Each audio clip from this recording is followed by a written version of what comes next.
We're now halfway through June on the mid-Cornwall moors. The marsh artillery butterflies have been on the wing since the end of May. Unfortunately, this is one of the few remaining areas where you can see this now quite rare butterfly in Britain. Nationally, over the last 40 years, its known populations have declined by more than 70%. This makes the Cornish populations of national importance, especially this one.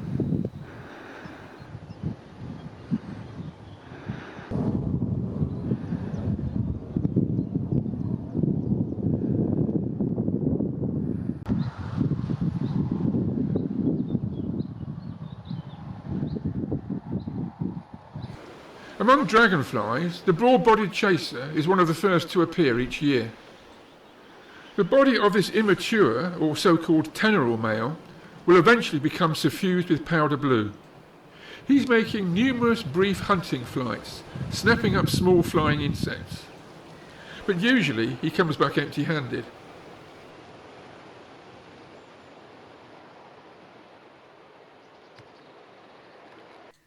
Back in my garden, most of the male slowbugs have now managed to secure themselves a mate. This leaves any males who missed out in the mating game in a state of very agitated frustration.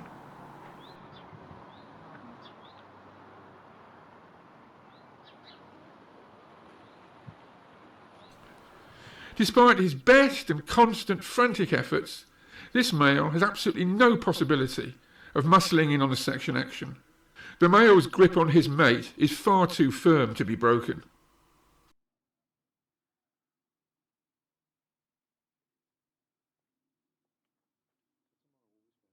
Over the road on Bobbin Beacon, this sawfly has used its clumsy hunting technique to catch itself an insect meal.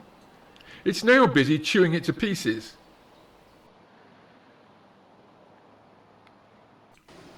I just missed this male grabbing the female on the left. As they mate, she is busy supping on a small droplet of water on the leaf in front of her. After she kicked the male free, the female continued with her drinking. Meanwhile, her former mate loitered nearby, hoping for a second chance. Usually, sawfly males are really pushy, and he would have another go. But unfortunately for me, this male was a bit of a wimp, and after a few seconds he just flew away, leaving the female to continue drinking in peace.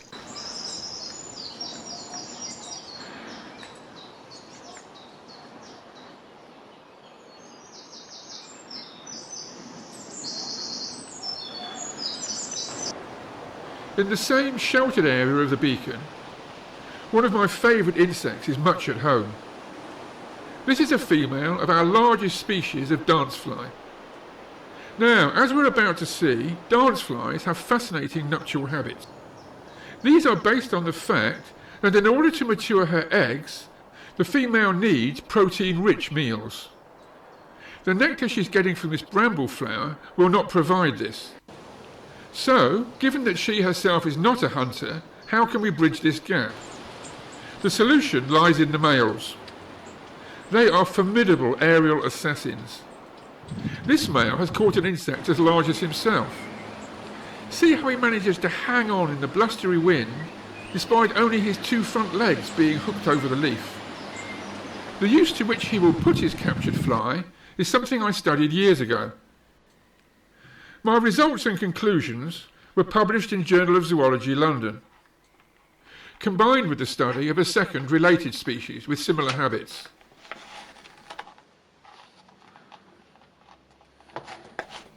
So now let's get back to that male we saw earlier. As he hangs there, he uses his 4 free legs to turn the fly over and over. At the same time, he repeatedly stabs it with his long stiletto-like proboscis. This releases the juices. It's now ready to present to the female as a nuptial gift. This is what his gift would look like when it's still alive. It's a marsh snipefly. And this is the only mating pair I've seen in more than 40 years. Subduing such a large and heavy insect must be quite a feat for the male dancefly. But they do seem to manage it quite often. In a dancing aerial rendezvous, This male has successfully presented quite a large snipe fly to his incoming mate.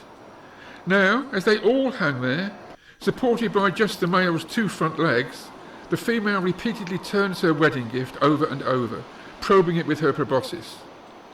This is the protein-rich meal that she needs, but cannot provide for herself. Large, juicy gifts such as this keep the female occupied for a long time. This benefits the male, who is now enabled to carry out complete fertilisation of his mate. With small gifts, or those that are in some other way inadequate, the female quickly gets fed up and breaks their bond. For the male, this is bad news. He is no longer in a position to get the job done adequately. However, he gets lots of chances. This is because the females greatly covet their nutritious wedding gifts. In the absence of males, the females themselves will start dancing, hoping to entice a gift-bearing male upwards.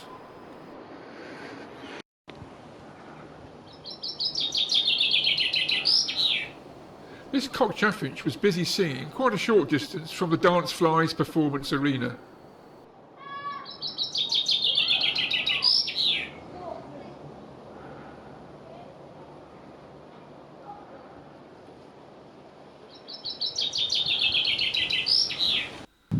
After filming the chaffinch, I walked on a short way to get some coverage of the beautiful pink-flowered Sherard's downy rose.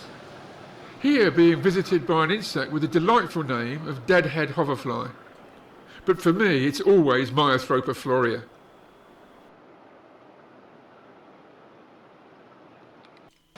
Coming back half an hour later, the chaffinch was still belting out his song. But now he seems to be getting tired, and he's often standing on one leg.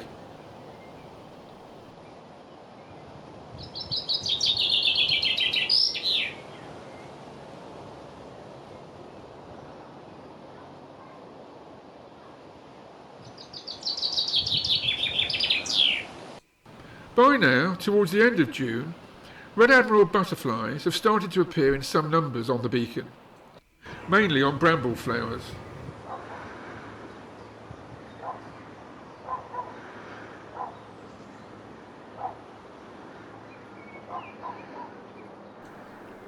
Now, just listen to that chaffinch. He's still busy projecting his song to the world. He's soon joined by a blackbird.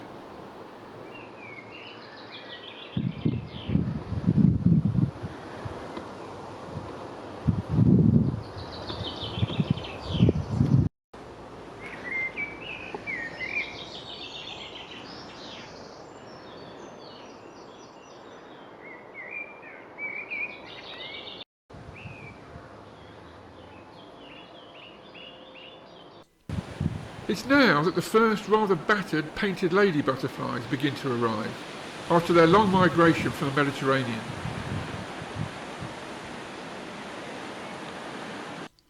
Of the resident butterflies, there is a trio of so-called browns that appear through the summer. The first of these, and also the most widespread and common, is the meadow brown. The ringlet and gatekeeper will emerge later in that order. As in all three, this female meadow brown will lay her eggs on various common species of grasses. It's the nectar from the bramble flowers that the butterflies are seeking. They suck it up through their long thread-like proboscis. By contrast, like all beetles, this spotted longhorn has biting mouthparts in the form of jaws. Now it's the pollen that is the attraction on the bramble flowers.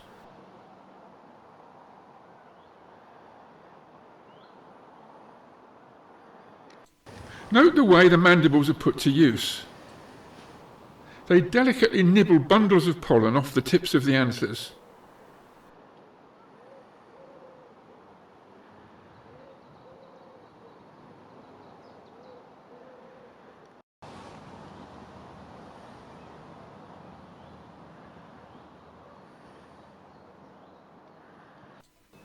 This female pot-bellied emerald is using her jaws to chew a hole in a dock leaf. Unfortunately for the much smaller male on her back, he cannot reach the leaf, so he has to go hungry.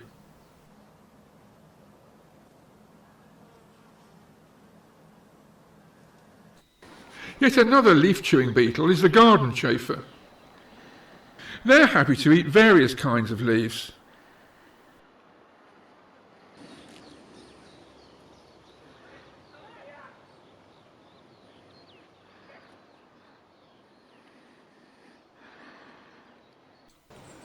While filming the chafers, I spotted on a nearby hazel leaf this spectacularly long-horned moth.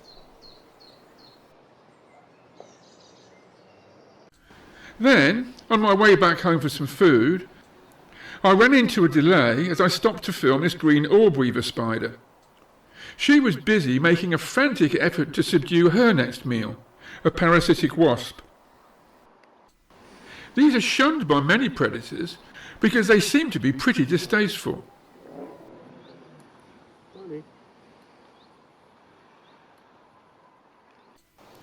As the months developed, the old, faded speckled woods gave way to beautiful new fresh ones.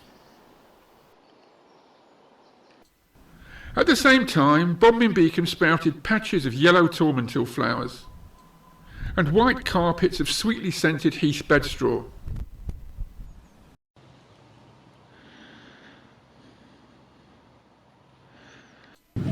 I wanted to film the story of nectar robbing in the common comfrey, so it's down to the camel trail I went. This common carder bumblebee is visiting the comfrey flowers in the way that they're designed to be visited. First, it pokes its head into each open flower. Then it thrusts its long proboscis down the full length of the tube to gain access to the nectar at the base of the flower. By contrast, some bees take a shortcut by biting a hole in the base of the flower. This gives direct access to the nectar. This tree bumblebee is a consistent robber. It never rewards the flower by carrying out pollination in return for the nectar. Just look at the brown bordered holes at the base of each flower.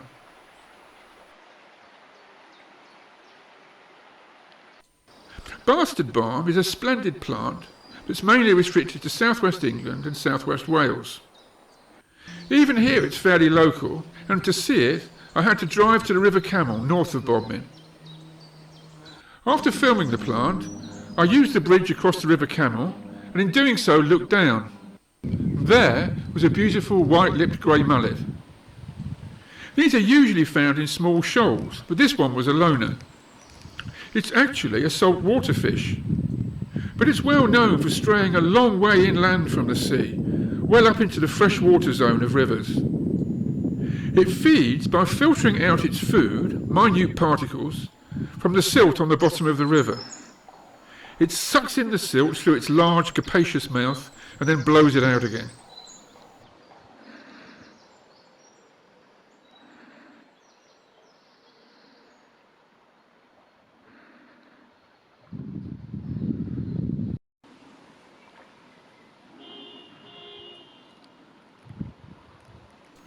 I've crossed this same bridge many times since then, but never again have I been fortunate enough to see a mullet.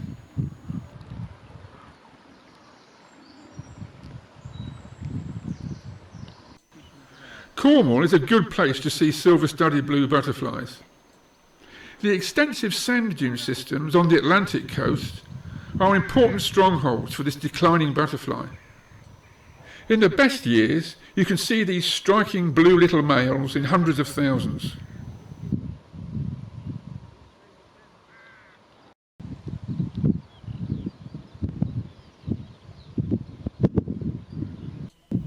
The yellow flowers are bird's foot trefoil, which here is the main food plant for the caterpillars.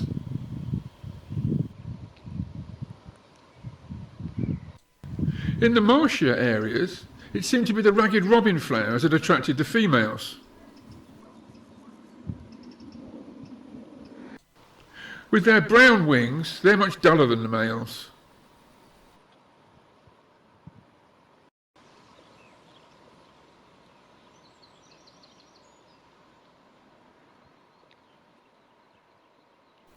Dull or not, the females certainly attracted plenty of suitors. In fact, bevies of males seem to spend most of their time chasing after females. But a rather special plant grew on the dunes much nearer home. I'm on the dunes at Rock, and as you can see, the sand is carpeted with the leaves of Atlantic ivy. And it's the presence of the ivy that explains why this strange looking plant is also here. This is the ivy broomrape. Broomrapes are parasitic on the roots of their hosts, in this case the ivy. Because it gains all the sustenance it needs from its host, the broomrape can make do perfectly well without containing any chlorophyll at all to make its own food. By the same token, it doesn't need any leaves either, and these are reduced to tiny scales or absent completely. Here at Rock, there are usually thousands of these strange plants during June. The ivy broomrape is a native plant, found mainly along the western parts of Britain. On the other hand, the red valerian plants around this meadow pipit are alien invaders. Originating in the Mediterranean region, they have escaped from gardens. They are now very much at home on these hot, dry dunes, as is the American evening primrose on which the meadow pipit is perched. Its yellow flowers appeared much earlier and is now in seed. The sea bindweed is very much a native on these sands. With its characteristically thick fleshy leaves, it thrives on dunes all around the British coast.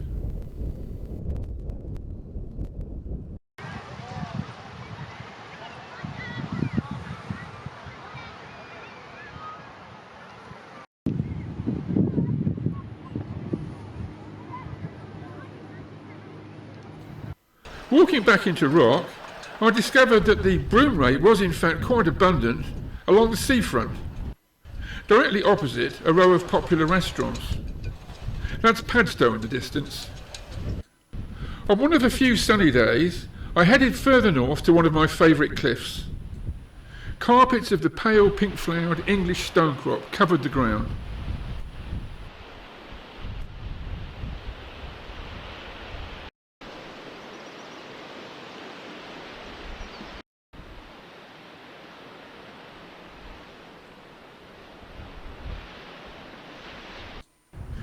In some places there were yellow carpets of a different plant, the dyer's greenweed.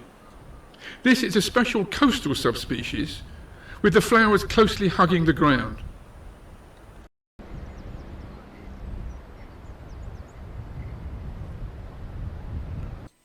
In the middle of this kaleidoscopic floral display, a wheatear was gathering food for its nestlings.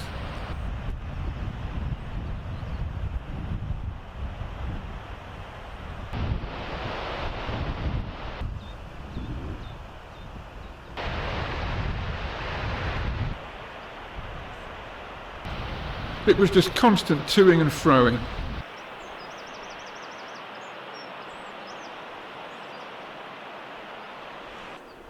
In marked contrast, this goldfinch seemed pretty laid back.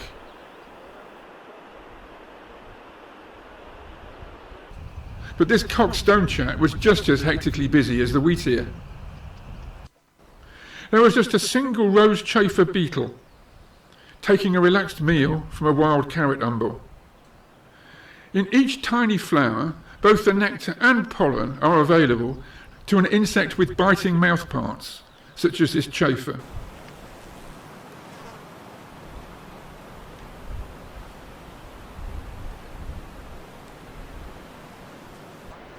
The thin, skeletal soils on the exposed cliff tops are perfect habitat for the sheepspit, with its flowers of purest blue. The acidic Cornish soils suit it perfectly, such that in our recent floral survey, it was recorded in 1,323 1 kilometre squares within the county. A big increase since the first record in 1796.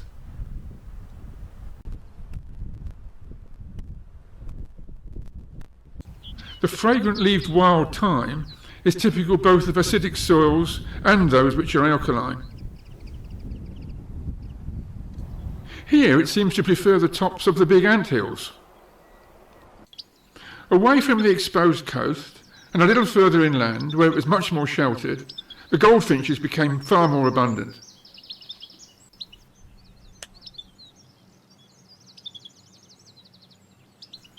My next trip was to the far calmer atmosphere to be found on the south coast of Cornwall.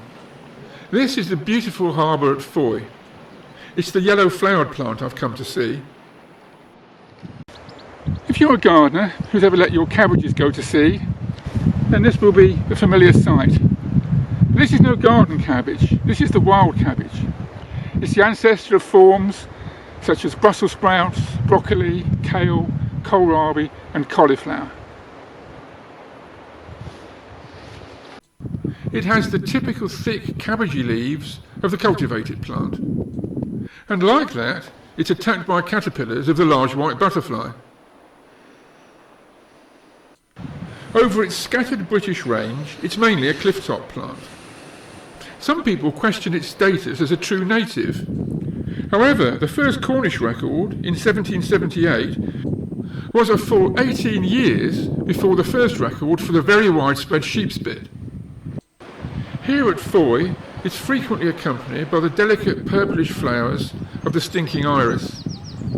This is also quite common on sand dunes.